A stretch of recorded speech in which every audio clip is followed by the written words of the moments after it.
그날을 저는 평생 잊지 못합니다. 김정은이 남한에 온다는 말을 뉴스가 아니라 처형이 막 끝난 회의실에서 들었기 때문입니다. 그 말이 나오자 누군가는 고개를 숙였고 누군가는 그날로 사라졌습니다. 이건 평화가 아닙니다. 그 한마디 뒤로 남한이라는 단어는 상대가 아니라 대상이 됐습니다. 시간이 지나서야 깨달았습니다. 김정은이 남한에 오려는 이유는 대화를 하기 위해서가 아니었습니다. 저는 그 계획을 숫자와 표로 만들던 사람이었습니다. 그리고 알아버린 사람은 반드시 지워진다는 것도 알고 있었습니다. 그래서 저는 떠났습니다. 도망친 게 아니라 살기 위해 사라진 겁니다. 이제부터 말씀드리겠습니다. 김정은이 왜 남한에 오려 했는지, 그리고 그날 이후 제가 왜 다시는 돌아갈 수 없게 되었는지를요. 시작 전 이러한 이야기가 더 널리 퍼질 수 있도록 구독과 좋아요로 응원해 주시면 감사하겠습니다. 그리고 어느 지역에서 이 사연을 듣고 계시는지 댓글로 남겨주시면 제가 한 분 한 분 마음을 담아 인사드리겠습니다. 그럼 사연 시작합니다.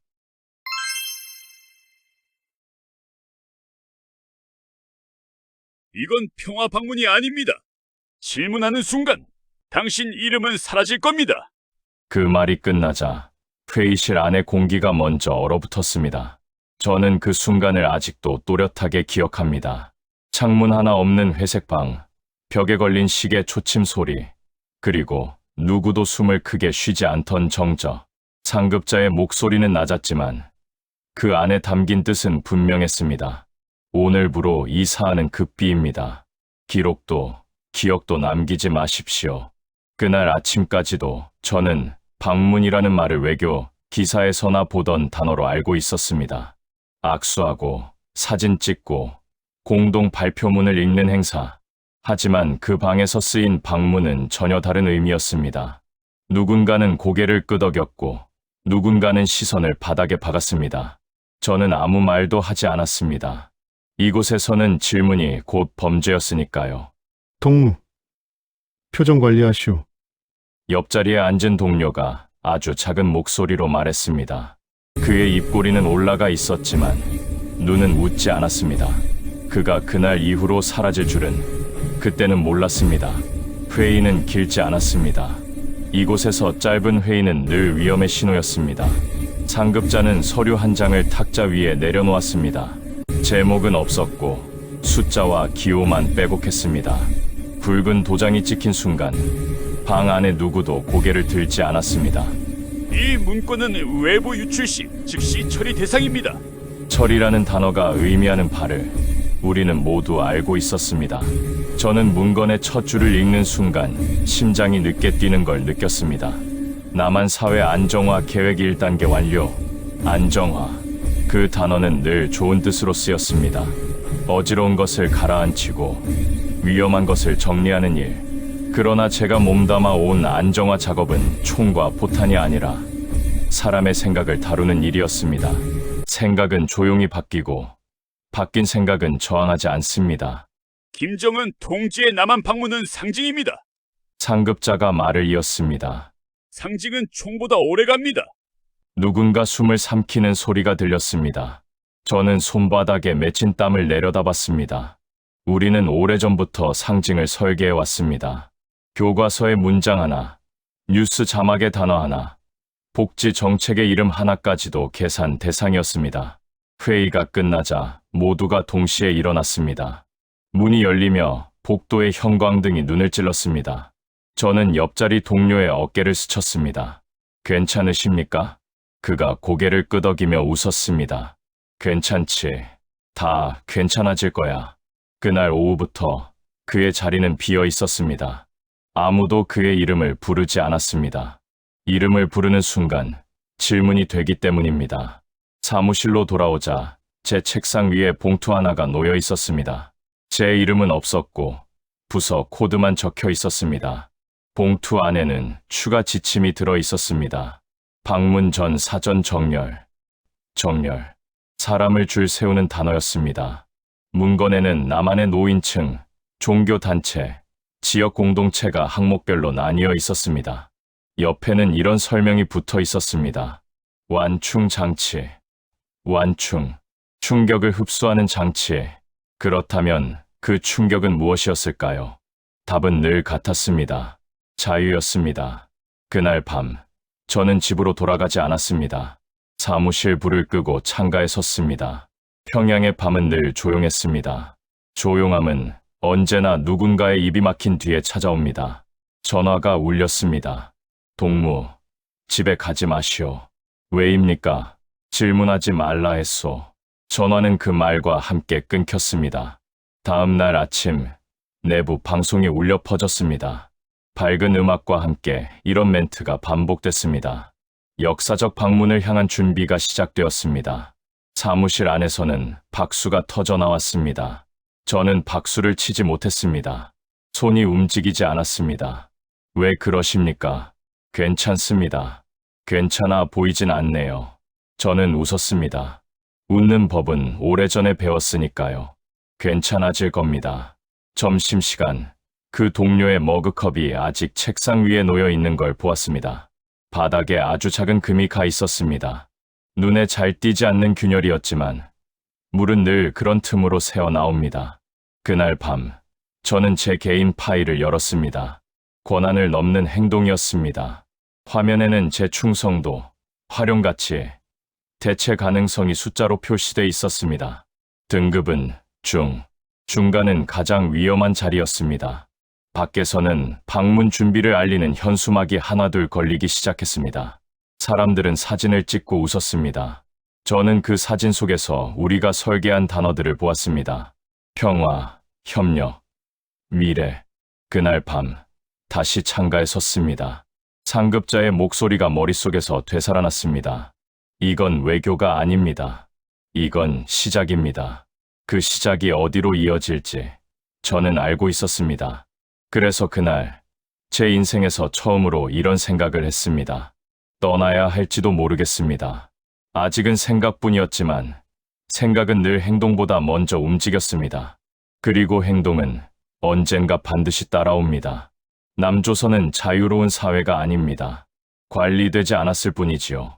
그 말은 강의처럼 차분하게 흘러나왔지만 저는 그 문장이 칼처럼 느껴졌습니다. 회의실 스크린에는 나만의 거리 사진이 떠 있었습니다. 사람들이 웃으며 걷고 카페에 앉아 이야기를 나누는 장면. 누군가에게는 평범한 일상이겠지만 이 방에서는 모두 분석 대상이었습니다. 자유는 혼란을 낳고 혼란은 불안을 만듭니다. 강사는 말을 이었습니다. 불안은 방향만 잡아주면 가장 쉽게 움직이는 감정입니다. 저는 고개를 끄덕였습니다. 고개를 끄덕이는 일은 습관이었습니다. 그 습관 덕분에 여기까지 살아남았으니까요. 화면이 바뀌며 표가 나타났습니다. 연령대별 분류, 지역별 성향, 종교 유무, 경제 수준. 그중 제 시선을 붙잡은 항목은 노년층이었습니다. 기억의 의존함, 변화의 불안, 안정 추구 성향 높음. 그 문장을 읽는 순간 제 아버지 얼굴이 떠올랐습니다. 라디오를 틀어놓고 앉아 계시던 모습, 뉴스 앵커의 말투 하나에 고개를 끄덕이던 표정. 저는 재빨리 고개를 숙였습니다. 감정이 얼굴로 올라오는 건 위험했으니까요. 이들은 과거를 믿습니다. 강사는 노년층 항목을 가리키며 말했습니다. 과거를 쥐고 있는 사람은 새로운 질서를 받아들이는데 시간이 필요합니다. 그러니 부드럽게, 천천히 가야 합니다. 부드럽게, 천천히. 그 단어들은 늘 사람을 안심시키는 얼굴을 하고 있었습니다. 회의가 끝난 뒤 저는 제 자리로 돌아와 서류를 정리했습니다. 책상 서랍 깊숙한 곳에서 오래된 문건 하나가 눈에 띄었습니다. 몇 년 전 제가 처음 이 부서에 배치됐을 때 작성했던 보고서였습니다. 제목은 단순했습니다.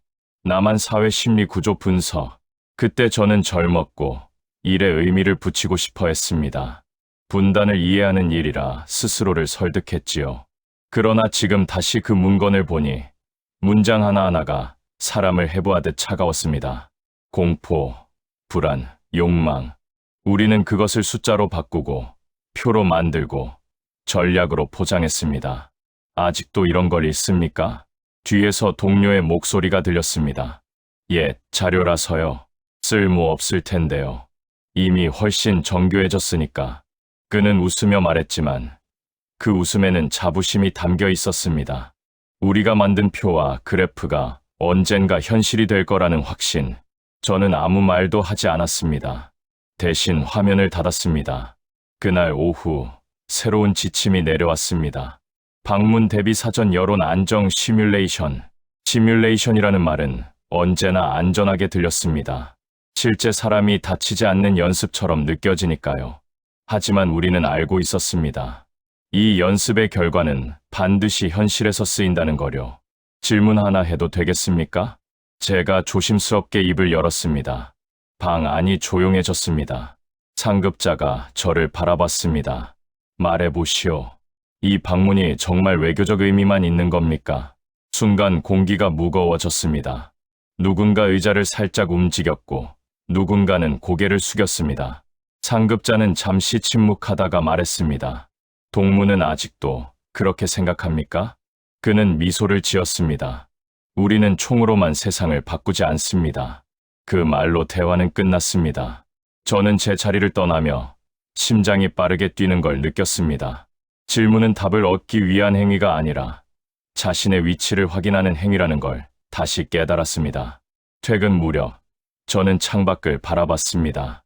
평양의 거리에는 늘 같은 사람들이 같은 방향으로 걸어가고 있었습니다. 정해진 시간, 정해진 표정, 그 안정된 풍경 속에서 나만의 혼란스러운 거리 사진이 떠올랐습니다. 우리는 그 혼란을 약점이라 불렀습니다. 집으로 돌아오는 길, 내부 방송이 흘러나왔습니다. 남조선 사회는 방향을 잃었습니다.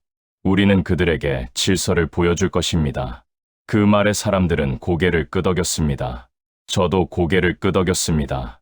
몸이 먼저 반응했기 때문입니다. 하지만 마음은 달랐습니다. 질서라는 말 뒤에 숨은 얼굴들이 떠올랐습니다. 말하지 못하는 사람들, 질문하지 않는 사람들. 그날 밤, 저는 잠을 이루지 못했습니다. 침대에 누워 천장을 보며 생각했습니다. 우리가 남한을 들여다본 시간은 생각보다 훨씬 길었다는 사실을요. 이 방문은 갑작스러운 이벤트가 아니었습니다. 오래전부터 준비된 장면의 마지막 컷에 불과했습니다. 창문 밖에서 바람 소리가 났습니다. 저는 조용히 혼잣말처럼 중얼거렸습니다. 이건 방문이 아니군요. 그 순간 제 안에서 무언가가 또 한 번 금이 가는 소리가 들렸습니다. 아주 작았지만 분명했습니다. 그리고 저는 알았습니다. 이 균열이 언젠가 저를 제가 서 있는 이 자리에서 밀어낼 거라는 거요. 다음 날 새로운 문서가 제 책상 위에 놓여 있었습니다. 표지에는 이렇게 적혀 있었습니다. 2단계 준비. 그 글자를 보는 순간 제 손이 잠시 멈췄습니다. 1단계는 이미 끝났습니다. 그렇다면 2단계는 사람의 생각을 넘어서 삶으로 들어오는 단계라는 뜻이었습니다. 그날 저는 처음으로 이 계획의 끝을 상상했습니다. 그리고 그 끝에 제가 서 있을 자리가 없다는 것도 함께 떠올렸습니다. 사람은 고칠 수 있습니다. 생각만 고치면 됩니다. 그 말이 회의실에 울렸을 때 저는 본능적으로 연필을 쥐었습니다. 메모를 하지 않기 위해서였습니다. 이곳에서는 적어두는 것보다 머릿속에만 남기는 게 더 안전할 때가 많았습니다. 스크린에는 새로운 자료가 떠 있었습니다. 제목은 간단했습니다. 사상 안정화 모델 적용 사례. 총은 비싸고 피는 번거롭습니다. 강사가 말을 이었습니다. 하지만 생각은 조용히 바꿀 수 있습니다. 시간이 조금 들 뿐이지요. 시간. 그들은 언제나 시간을 무기로 삼았습니다. 빠른 변화는 반발을 낳고 느린 변화는 익숙함을 낳습니다. 익숙해진 생각은 어느새 자신의 생각이 됩니다. 저는 고개를 끄덕였습니다. 제 손이 떨리지 않도록 더 세게 쥐었습니다. 스크린이 바뀌자 성공 사례라는 제목 아래 영상이 재생됐습니다. 북한 내부의 교화 사례가 아니라 남한 사회를 가정한 시뮬레이션이었습니다. 뉴스 자막, 토론 프로그램, 교육 현장. 단어 하나가 바뀌고 표현 하나가 순화될 때 사람들의 표정이 어떻게 달라지는지 그래프로 설명하고 있었습니다. 자유라는 말은 과도한 기대를 낳습니다. 대신 안정, 보호, 공동체라는 단어를 쓰면 됩니다. 그 말에 누군가 작게 웃었습니다. 저는 웃지 않았습니다. 제 머릿속에는 오래전 들었던 말이 떠올랐기 때문입니다. 사람은 배운 대로 생각한다. 그 문장은 진실이었습니다. 그래서 더 무서웠습니다. 회의가 끝난 뒤 저는 화장실로 향했습니다. 거울 앞에 서서 제 얼굴을 바라봤습니다. 표정은 평소와 다르지 않았습니다. 그러나 눈이 문제였습니다. 눈은 거짓말을 잘 못합니다. 저는 한참을 바라보다가 물을 틀었습니다. 물소리가 생각을 잠시 덮어주기를 바랐습니다. 동무, 요즘 말수가 줄었소. 복도에서 상급자가 말을 걸어왔습니다. 피곤해서 그렇습니다. 피곤함은 사상 문제로 이어지기 쉽소. 그는 웃으며 말했지만 그 웃음에는 경고가 담겨 있었습니다. 저는 고개를 숙였습니다. 주의하겠습니다. 그날 오후 저는 인권이라는 단어가 들어간 내부 자료를 검토하게 됐습니다. 제목부터 역설적이었습니다. 인권 인식 개선 방안. 그 안에서 인권은 보호의 대상이 아니라 관리의 대상이었습니다. 개인의 권리는 공동의 안정 앞에서 언제든 조정될 수 있다는 논리. 그 문장을 읽으며 저는 한 문장을 여러 번 되뇌었습니다. 권리는 허락될 수 있지만 자유는 위험하다. 이게 왜 문제입니까? 옆자리 동료가 제 표정을 보고 물었습니다. 문제가 아니라 익숙해서요. 익숙해지면 성공한 겁니다. 그는 그렇게 말하며 어깨를 두드렸습니다. 저는 아무 대답도 하지 못했습니다. 익숙해지는 것, 그것이 우리의 목표였습니다. 그리고 그 목표는 이미 북한 내부에서 충분히 달성되어 있었습니다. 집으로 돌아오는 길, 거리의 확성기에서 음악이 흘러나왔습니다. 밝고 경쾌한 선율. 사람들은 그 음악에 맞춰 걸음을 옮겼습니다. 저는 그 장면을 보며 문득 나만의 거리 사진이 떠올랐습니다. 카페 앞에 서서 웃고 있던 사람들. 우리는 그 웃음을 무방비라고 불렀습니다. 그날 밤, 저는 오래된 기억 하나를 떠올렸습니다. 어린 시절, 학교에서 배웠던 문장입니다. 수령님은 우리의 아버지이십니다. 그 문장을 의심 없이 외우던 제 모습. 그때 저는 질문하지 않았습니다. 질문할 필요가 없었으니까요. 침대에 누워 천장을 바라보며 생각했습니다. 우리가 남한에 적용하려는 모델은 사실 제가 살아온 삶 그 자체라는 거요. 이름만 바꿨을 뿐 구조는 같았습니다. 다음 날 내부 회의에서 이런 말이 나왔습니다. 남쪽 사람들은 이미 준비돼 있습니다. 어떤 의미입니까? 누군가 물었습니다. 불안합니다. 불안은 방향만 주면 움직입니다. 그 말에 회의실 안에서 고개가 끄덕여졌습니다. 저는 그 고개들 사이에서 제 자신을 찾지 못했습니다. 저는 언제부터 이곳에 있으면서 제 자리를 잃어버린 걸까요? 회의가 끝난 뒤 저는 제 책상에 앉아 조용히 손을 모았습니다. 손바닥 안쪽이 축축했습니다. 그때 문득 이런 생각이 들었습니다. 만약 이 계획이 완성된다면 남한은 총 한 발 쏘지 않고도 바뀔 수 있다는 사실을요. 그리고 그 변화는 저항이 아니라 환영 속에서 진행될지도 모른다는 사실을요. 동무, 걱정 마시오. 상급자가 제 어깨에 손을 얹었습니다. 우리는 사람들을 행복하게 만드는 겁니다. 행복. 그 단어가 제 귀에 오래 맴돌았습니다. 행복이라는 말로 설명되는 많은 것들이 제 기억 속에서는 늘 침묵과 함께 있었기 때문입니다. 그날 밤, 저는 책상 서랍 깊숙한 곳에 숨겨두었던 메모를 꺼냈습니다. 짧은 문장이 적혀 있었습니다. 사람을 바꾸는 게 가장 싸다. 그 문장을 다시 읽는 순간 제 가슴 어딘가가 서늘해졌습니다. 그때 처음으로 분명히 느꼈습니다. 이 계획은 나만을 향한 것이기도 했지만 동시에 저를 향한 것이기도 하다는 사실을요. 제 생각이 어디까지 허용되는지, 제 침묵이 언제까지 받아들여지는지를 시험하는 과정. 창문 밖에서 바람이 불었습니다. 저는 그 소리를 들으며 조용히 중얼거렸습니다.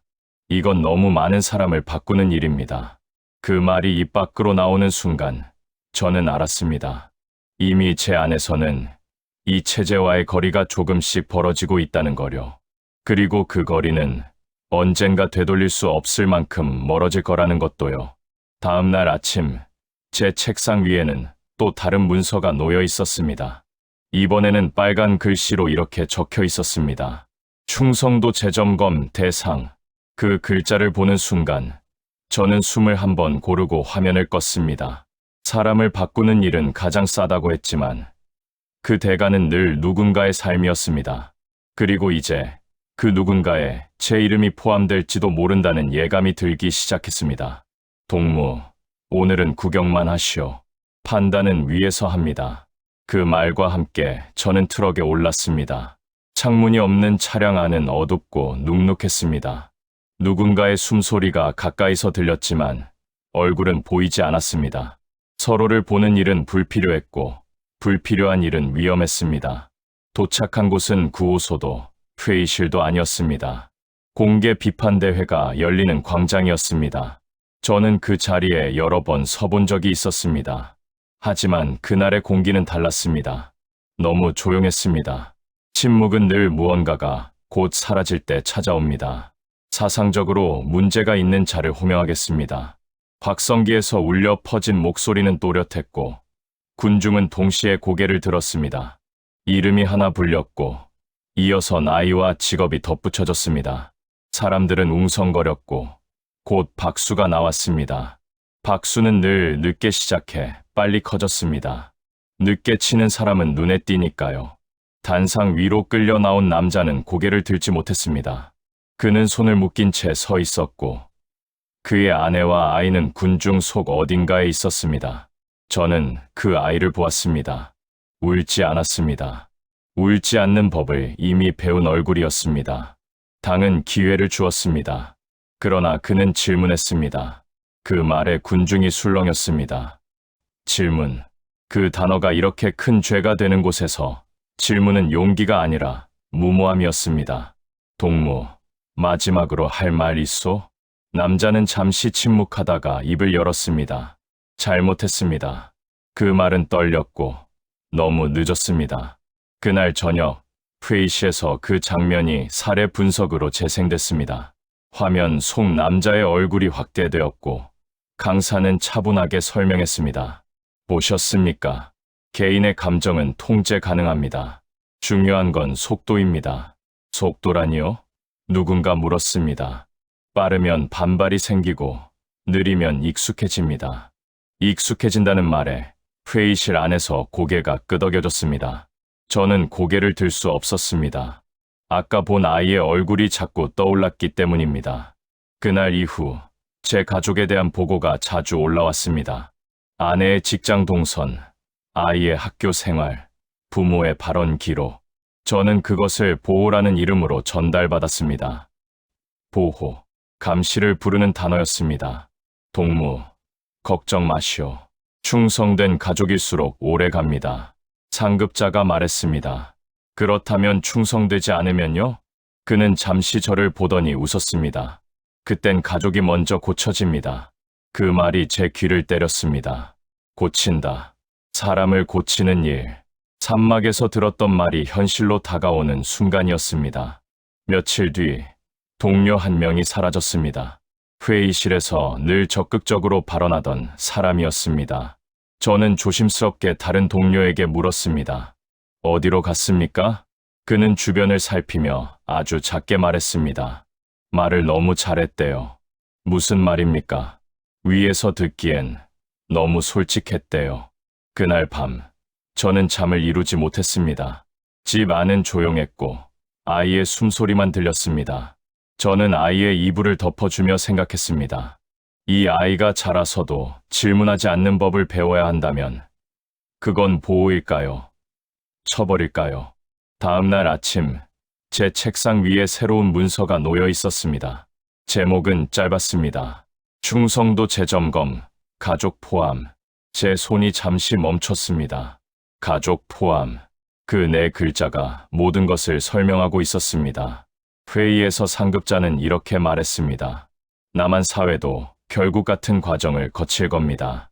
같은 과정이라면 질문을 줄이고 말을 고르게 하고 결국엔 침묵을 안정으로 받아들이게 만드는 겁니다. 그 말에 회의실 안이 조용해졌습니다. 저는 그 침묵 속에서 나만의 거리 사진을 떠올렸습니다. 사람들이 자유롭게 말하던 모습, 그 자유가 침묵으로 바뀌는데 얼마나 시간이 걸릴까요? 우리는 이미 그 답을 알고 있었습니다. 퇴근길, 거리의 선전판에 새로운 문구가 붙어 있었습니다. 말을 잘 듣는 자는 오래 산다.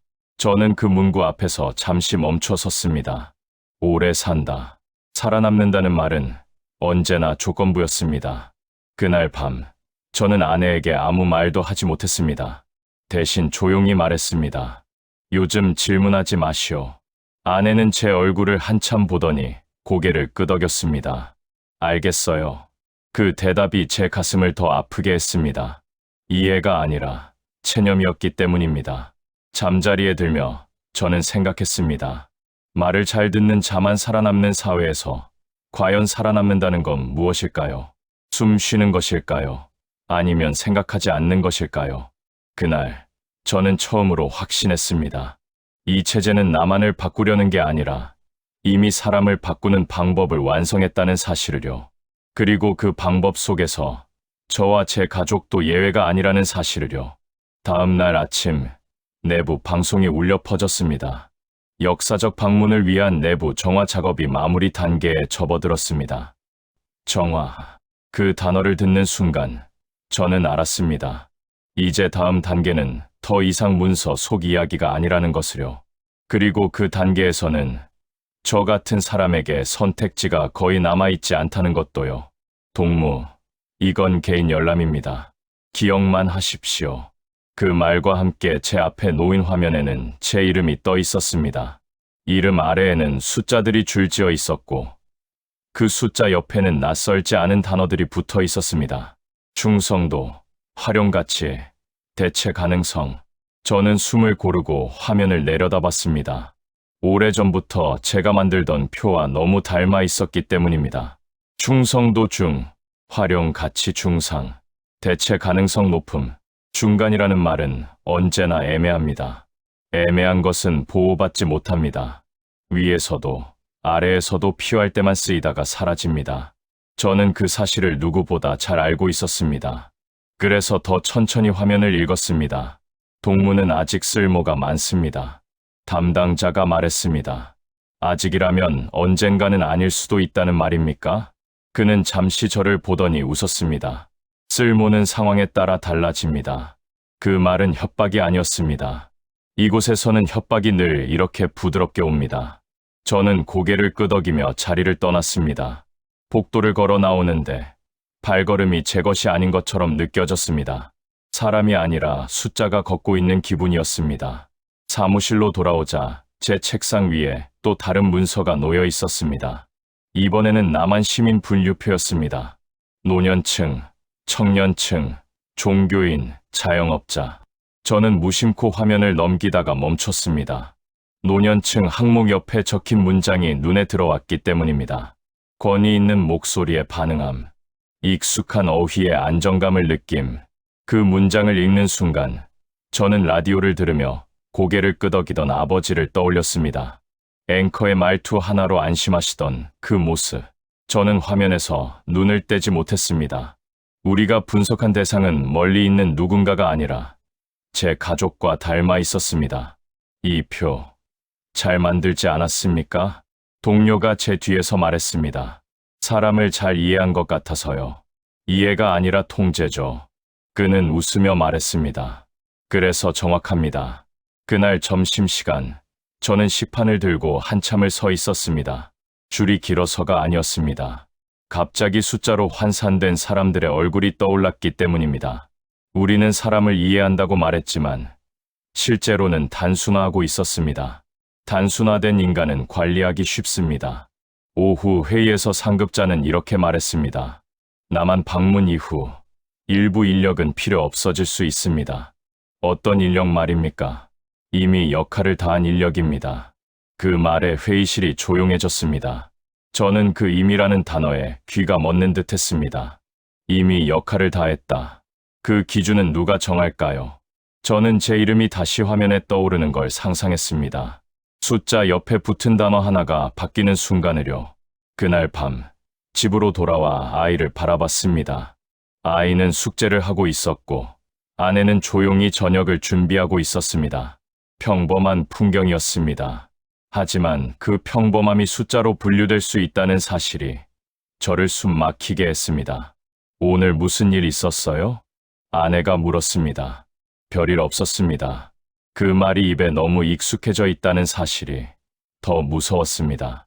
잠자리에 들기 전 저는 서랍 깊숙한 곳에 숨겨둔 메모를 꺼냈습니다. 오래전 무심코 적어두었던 문장이었습니다. 사람을 바꾸는 게 가장 싸다. 그 문장을 바라보다가 저는 연필을 들어 그 아래에 한 줄을 더 적었습니다. 하지만 가장 비싼 대가는 결국 사람이 낸다. 그 순간 제 안에서 무언가가 분명해졌습니다. 이곳에서는 오래 남는 사람이 살아남는 게 아니라 필요할 때만 쓰이는 사람이 살아남는다는 사실, 그리고 필요가 끝나면 숫자는 쉽게 지워진다는 사실. 다음 날 아침 출근길에 선전판이 바뀌어 있었습니다. 헌신은 영광이다. 저는 그 문구를 한참 바라봤습니다. 헌신과 소모의 경계는 아주 얇습니다. 우리는 그 경계를 의도적으로 흐려왔습니다. 사무실에 도착하자 또 다른 지침이 내려와 있었습니다. 방문 대비 인력 재배치 검토. 재배치. 듣기에는 부드럽지만 실상은 생존 게임의 시작을 알리는 단어였습니다. 그날 오후 상급자가 저를 따로 불렀습니다. 동무, 요즘 생각이 많아 보입니다. 그렇지 않습니다. 생각이 많다는 건 방향을 잃었다는 뜻일 수도 있습니다. 그는 잠시 말을 멈추고 저를 바라봤습니다. 방향은 위에서 잡아줍니다. 따라오기만 하면 됩니다. 저는 고개를 끄덕였습니다. 고개를 끄덕이는 일은 아직 허락된 행동이었으니까요. 하지만 마음속에서는 다른 생각이 자라고 있었습니다. 따라가기만 하면 결국 제가 사라질지도 모른다는 생각. 그날 밤 저는 창가에 서서 오래 서 있었습니다. 평양의 불빛이 흔들렸습니다. 불빛 하나하나가 숫자처럼 보였습니다. 꺼졌다, 켜졌다를 반복하는 작은 점들. 저는 그 중 하나였습니다. 그때 처음으로 분명하게 느꼈습니다. 이 체제 안에서는 충성보다 중요한 것이 하나 더 있다는 사실을요. 바로 쓸모가 끝나는 순간을 미리 알아차리는 것이라는 사실을요. 그리고 그 깨달음은 제 삶에서 아주 위험한 생각의 시작이었습니다. 동무, 준비는 언제든 끝날 수 있어야 합니다. 그 말은 명령이 아니라 예고처럼 들렸습니다. 상급자는 제 눈을 오래 바라보지 않았습니다. 이미 결론을 알고 있는 사람의 태도였습니다. 저는 고개를 끄덕였고 그는 더 이상 말하지 않았습니다. 이곳에서는 말이 적을수록 상황은 더 분명해집니다. 그날 이후로 제 주변의 공기가 달라졌습니다. 같은 길을 걸어도 같은 사람을 봐도 시선이 조금 더 오래 머무는 느낌이었습니다. 감시는 늘 그렇게 옵니다. 갑자기 오지 않습니다. 조금씩, 아주 조금씩 다가옵니다. 집에 돌아오면 아내는 말이 없었습니다. 말이 없다는 사실이 오히려 많은 말을 대신하고 있었습니다. 아이도 질문을 줄였습니다. 저는 그 모습을 보며 마음이 무너졌습니다. 질문하지 않는 아이는 안전하지만 동시에 가장 위험한 상태라는 걸 알고 있었기 때문입니다. 아버지, 아이가 조심스럽게 불렀습니다. 왜요? 학교에서 말 조심하래요. 저는 아무 말도 하지 못했습니다. 그 말이 이미 충분했기 때문입니다. 그날 밤, 저는 아이가 잠든 모습을 한참 바라봤습니다. 숨을 들이쉬고 내쉬는 모습이 너무도 평온해 보여서 더 가슴이 아팠습니다. 이 아이가 자라서도 숨 쉬는 것 말고는 아무것도 선택하지 못하는 사람이 된다면 그건 삶일까요? 며칠 뒤 내부 통지가 하나 내려왔습니다. 가족 동반 면담 예정. 그 네 글자를 보는 순간 저는 알았습니다. 시간이 거의 남지 않았다는 것을요. 가족이 조사 대상이 되는 순간 선택지는 사라집니다. 그 전에 움직여야 했습니다. 동무, 요즘 밤에 불이 늦게 꺼집니다. 경비원이 웃으며 말했습니다. 자료가 많아서 그렇습니다. 성실하십니다. 다들 그렇게 말하더군요. 그 말은 칭찬이 아니었습니다. 저는 그날 밤 처음으로 탈출 경로를 머릿속에서 구체적으로 그렸습니다. 국경의 위치에, 검문 시간, 순찰의 간격. 예전엔 분석 대상이던 정보들이 이제는 제 생존의 조건이 되었습니다. 가장 힘들었던 건 남겨질 사람들의 얼굴이었습니다. 아내의 뒷모습, 아이의 잠든 얼굴, 부모의 주름진 손. 저는 그 얼굴들을 떠올릴 때마다 숨이 막혔습니다. 탈북은 선택이 아니라 배신처럼 느껴졌습니다. 하지만 남는 것은 그들을 지키는 일이 아닐지도 모른다는 생각이 들었습니다. 당신이 없어도 우리는 괜찮을 거예요. 아내가 어느 날 조용히 말했습니다. 무슨 말입니까? 괜찮은 척하는 법은 여기서 다 배우잖아요. 그 말에 저는 고개를 숙였습니다. 그녀는 이미 알고 있었습니다. 제가 떠날 수도 있다는 거요. 말을 하지 않아도 공기는 거짓말을 하지 않습니다. 마지막 근무일이 다가왔습니다. 정확히 말하면 마지막일지도 모르는 날이었습니다. 사무실을 둘러보며 저는 책상 하나하나를 눈에 담았습니다. 이곳에서 저는 사람을 숫자로 배웠고 그 숫자 속에 제 이름도 포함되어 있었습니다. 서랍 안에서 제 메모를 다시 꺼냈습니다. 사람을 바꾸는 게 가장 싸다. 그 문장을 천천히 접어 주머니에 넣었습니다. 언젠가 이 문장이 제 증거가 될지도 모른다는 생각이 들었습니다. 집을 나서기 전 저는 아이의 이마에 조용히 입을 맞췄습니다. 아버지, 어디 가요? 조금 멀리 갑니다. 금방 와요? 저는 대답하지 못했습니다. 대답하는 순간 거짓말이 될 것 같았기 때문입니다. 문을 닫고 나오며 저는 속으로 여러 번 되뇌었습니다. 배신이 아니다. 살아남기 위한 선택이다. 하지만 발걸음은 무거웠습니다. 선택은 언제나 누군가를 남겨두고 가야만 완성됩니다. 그날 밤, 저는 평양의 불빛을 마지막으로 바라봤습니다. 익숙한 어둠, 익숙한 침묵. 이곳은 저를 키웠지만 동시에 제 생각을 가두었습니다. 이제 그 생각을 품은 채 떠나야 했습니다. 돌아오지 마시오. 어디선가 들려온 말처럼 느껴졌습니다. 알겠습니다. 저는 속으로 대답했습니다. 그 순간 제 안에서 무언가가 완전히 끊어졌습니다. 미련도 기대도 아닌 단 하나의 감정만 남았습니다. 살아야 한다는 감정. 그것만이 저를 앞으로 밀어냈습니다. 이제 남은 건 실행뿐이었습니다. 그리고 그 실행의 끝에는 국경보다 더 두려운 시간이 기다리고 있다는 걸 저는 알고 있었습니다. 동무, 어디까지 가는 겁니까? 검문소 앞에서 그 질문을 들었을 때 저는 숨을 한번 삼켰습니다. 질문의 내용보다 질문을 던진 방식이 더 무서웠습니다. 너무 자연스러웠고 너무 일상적이었습니다. 이곳에서는 의심이 가장 평범한 얼굴을 하고 다가옵니다. 출장입니다. 제 목소리는 생각보다 차분했습니다. 요즘 출장이 많군요. 지시가 내려왔습니다. 그는 제 얼굴을 오래 바라보다가 서류를 돌려주었습니다. 다녀오시오. 그 한마디에 다리가 풀릴 뻔했습니다. 저는 고개를 숙이고 천천히 걸음을 옮겼습니다. 빨리 가는 건 위험했고 느리게 가는 것도 눈에 띄었습니다. 평범한 속도, 이 체제에서 가장 어려운 속도였습니다. 이동 중에도 마음은 쉬지 못했습니다. 창밖으로 스치는 풍경 하나하나가 감시처럼 느껴졌습니다. 익숙한 산, 익숙한 길, 익숙한 표지판, 모든 것이 마지막일 수 있다는 생각이 머리를 떠나지 않았습니다. 저는 손바닥에 땀이 차는 걸 느끼며 주머니 속에 숨겨둔 종이를 만졌습니다. 접힌 메모 하나, 증거이자 마음의 버팀목이었습니다. 중간 지점에서 예상치 못한 상황이 벌어졌습니다. 열차가 멈췄습니다. 안내 방송은 없었고 사람들은 말이 없었습니다.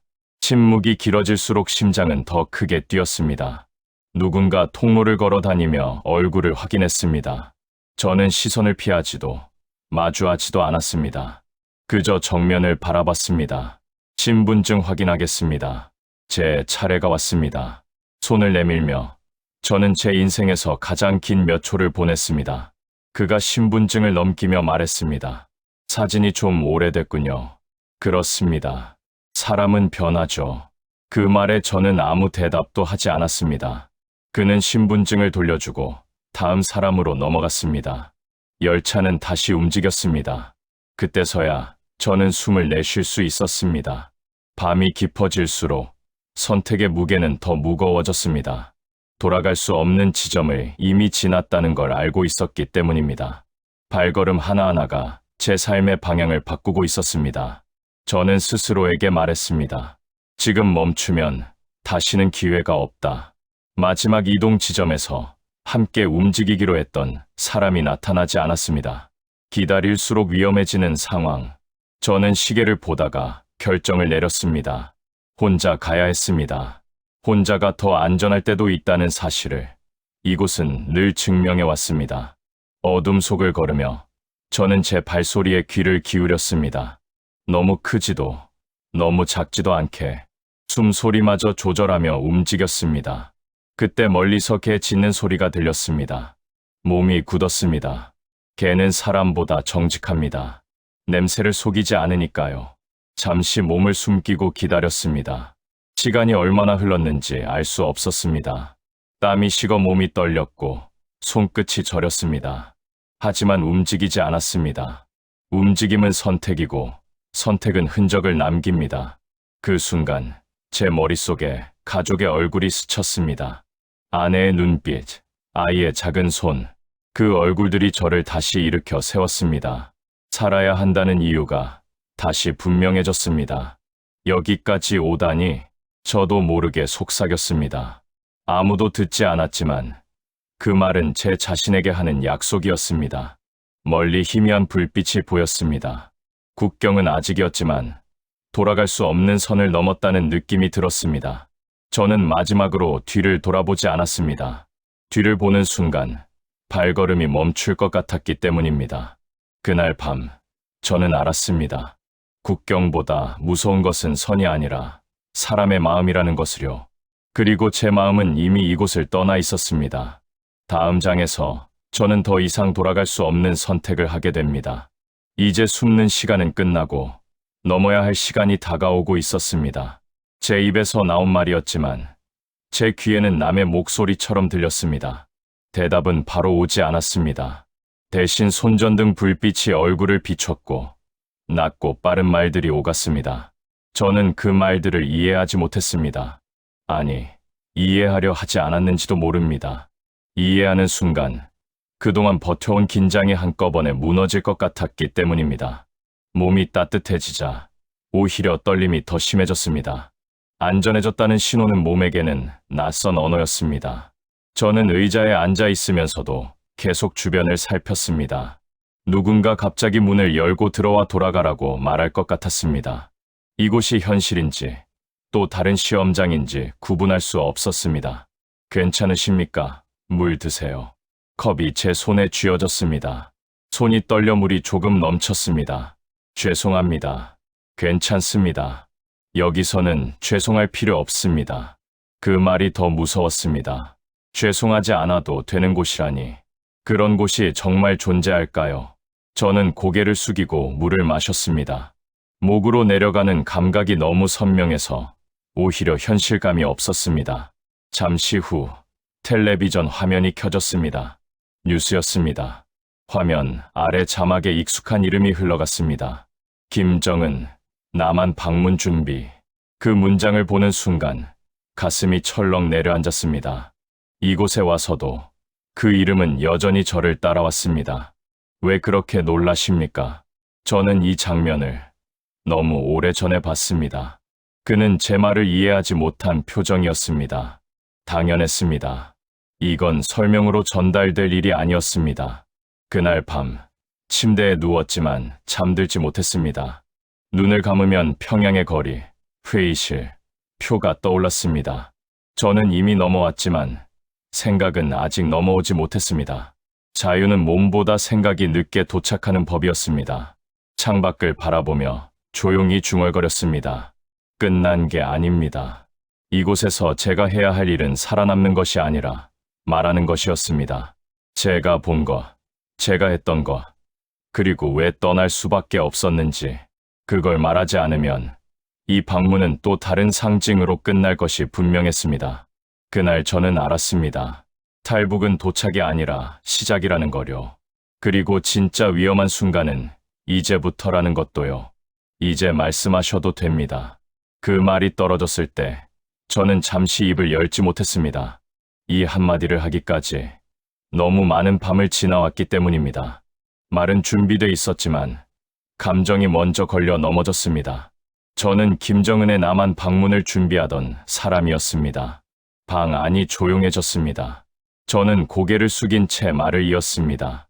언론에 나오는 평화 방문, 외교 행사 그건 겉모습입니다. 제가 알던 그 방문은 시작이 아니라 확인이었습니다. 무엇을 확인한다는 겁니까? 이미 충분히 바뀌었는지를요. 제 목소리는 생각보다 떨리지 않았습니다. 오히려 담담했습니다. 너무 오래 마음속에서 반복한 문장이었기 때문입니다. 총이나 미사일이 아닙니다. 사람들의 생각이 어디까지 움직였는지, 어디까지 익숙해졌는지를 확인하는 자리였습니다. 회의실에서 보던 표들이 떠올랐습니다.